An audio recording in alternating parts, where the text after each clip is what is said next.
En Harrodsburg, llamado Fuente Harrow, en aquellos tiempos vivía una mujer llamada Anne McGinty.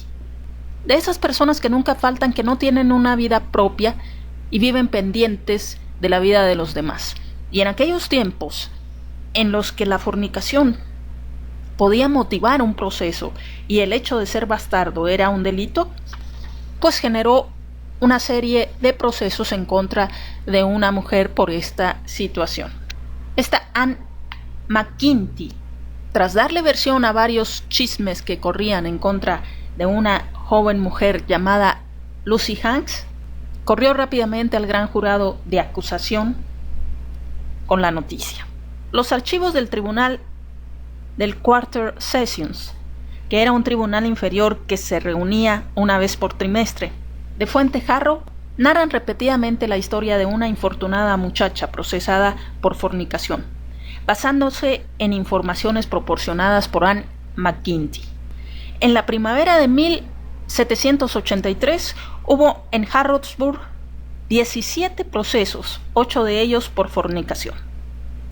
Entre esos juicios hay uno sustanciado por el gran jurado el 24 de noviembre de 1789 y caratulado de la siguiente manera: Lucy Hanks por fornicación.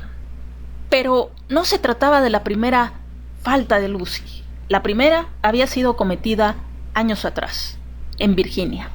La casa de los Hanks, en Virginia, estaba en una angosta franja de tierra que limitaba por un lado el río Rappahannock y por el otro el Potomac.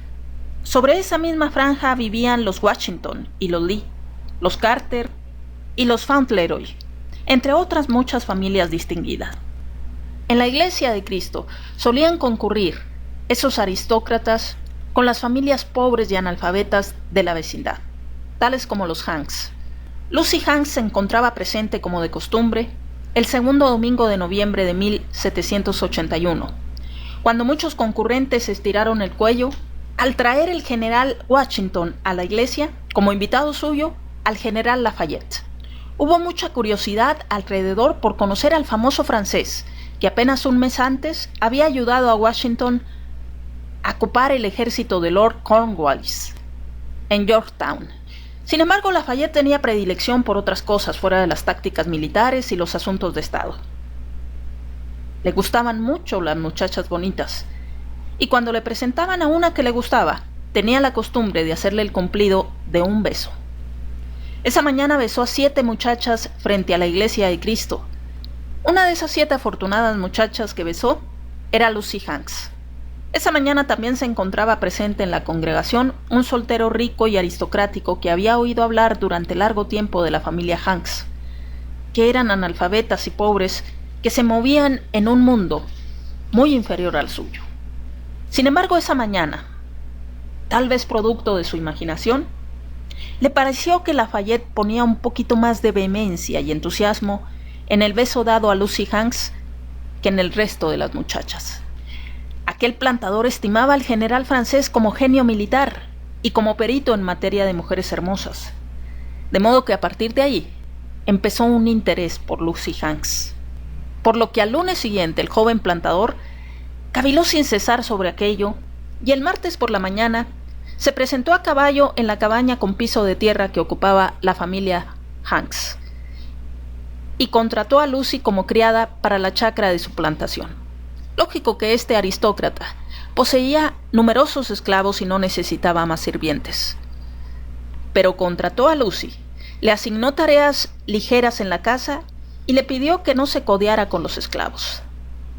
En aquellos tiempos, muchas de las familias ricas de Virginia acostumbraban a educar en Inglaterra a sus hijos. El amo de Lucy había estudiado en Oxford, trayendo consigo al volver a los Estados Unidos una gran colección de libros que tenía en gran estima. Resulta que un día, encontrando por casualidad en la biblioteca a Lucy, sentada con el trapo de limpieza en la mano, estaba escudriñando las ilustraciones de un libro de historia, lo cual le pareció extraño al joven aristócrata, pero en vez de censurarla, el plantador cerró la puerta de la biblioteca y le descifró a Lucy los epígrafes de las ilustraciones y le explicó en parte su sentido. La joven estaba maravillada y finalmente, con gran sorpresa de su amo, le confesó que quería aprender a leer y escribir. Hoy resulta difícil comprender cuán sorprendente era esta aspiración en una joven criada en el año de 1781. En esa época Virginia no tenía escuelas gratuitas. Ni siquiera la mitad de los propietarios del estado sabían firmar al pie de una escritura, y virtualmente todas las mujeres ponían signos a guisa de firma al transferir la tierra.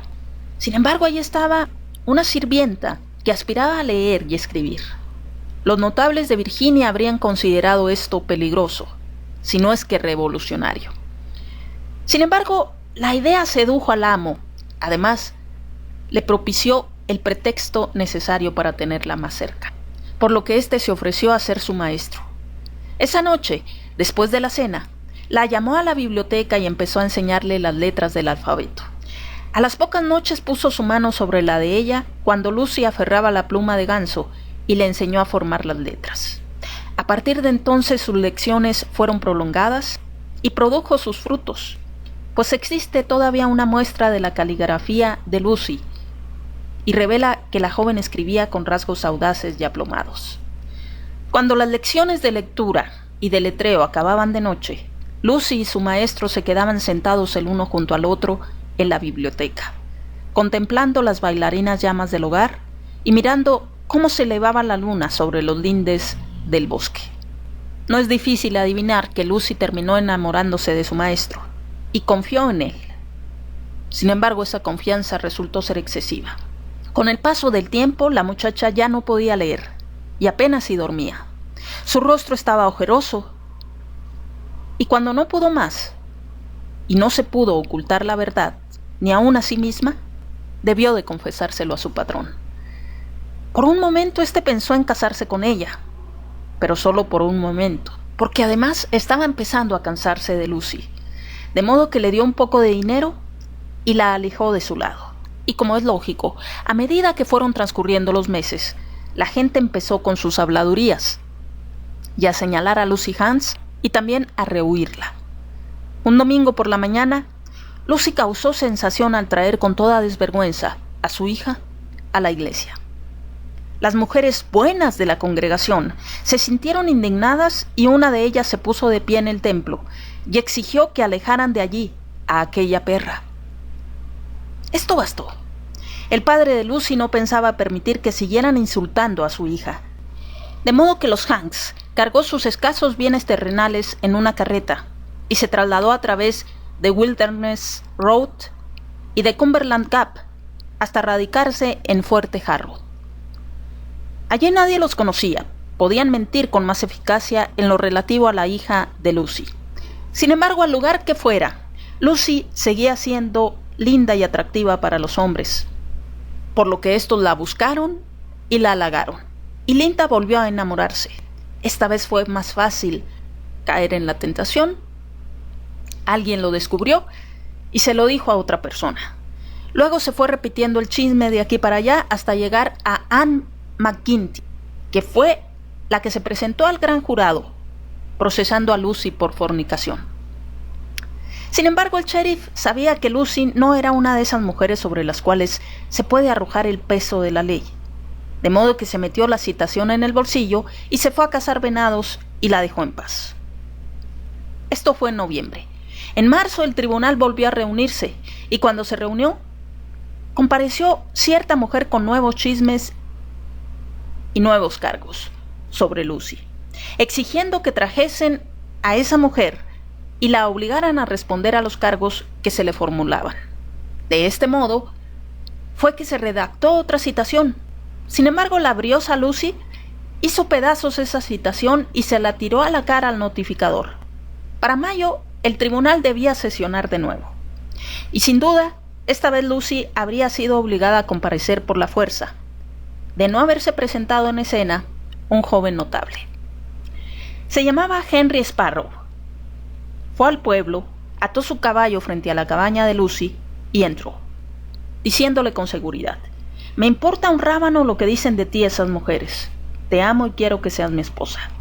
Esta no estaba dispuesta a casarse de inmediato. No quería que los chismosos del pueblo dijeran que Sparrow se vio obligado a desposarla. Esperemos un año, Henry, insistió. Durante ese periodo quiero probarles a todos que soy capaz de vivir honestamente. Si al terminar el año sigues queriéndome, te estaré esperando. Henry Sparrow sacó de inmediato la licencia matrimonial. Era el 26 de abril de 1790. Y no se volvió a oír hablar de la citación. Al cabo de un año, poco más o menos, se casaron. Por lo que Anne McIntee y compañía debieron menear la cabeza y la lengua por un tiempo, pues aquel matrimonio no duraría mucho. Lucy volvió a las andadas. Henry Sparrow oyó estas habladurías y quiso proteger a Lucy, de modo que sugirió una mudanza al oeste para reanudar la vida en un ambiente más cordial. A lo que Lucy se negó, afirmando que ella no era mala y que no huiría. Estaba resuelta a radicarse definitivamente allí, en Fuerte Jarro, y a luchar hasta el final. Y así lo hizo, criando 8 hijos y rehabilitando su nombre en la misma localidad donde había motivado tantos procesos y chismes en su contra. Con el tiempo 2 de sus hijos llegaron a ser predicadores y uno de sus nietos, hijo de su primera hija, llegó a ser presidente de los Estados Unidos. Se llamaba Abraham Lincoln. Este es pues el antepasado más remoto de que se tenga noticia de Abraham Lincoln.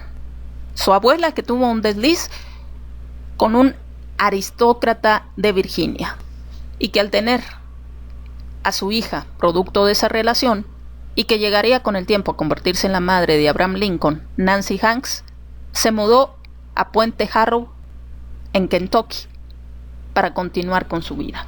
William H. Herndon fue durante 21 años el socio de Lincoln en su despacho de abogados y manifiesta que en una ocasión le contó Lincoln respecto de su linaje y origen por allá de 1850, cuando se dirigían en su coche al tribunal del distrito de Menard, Illinois.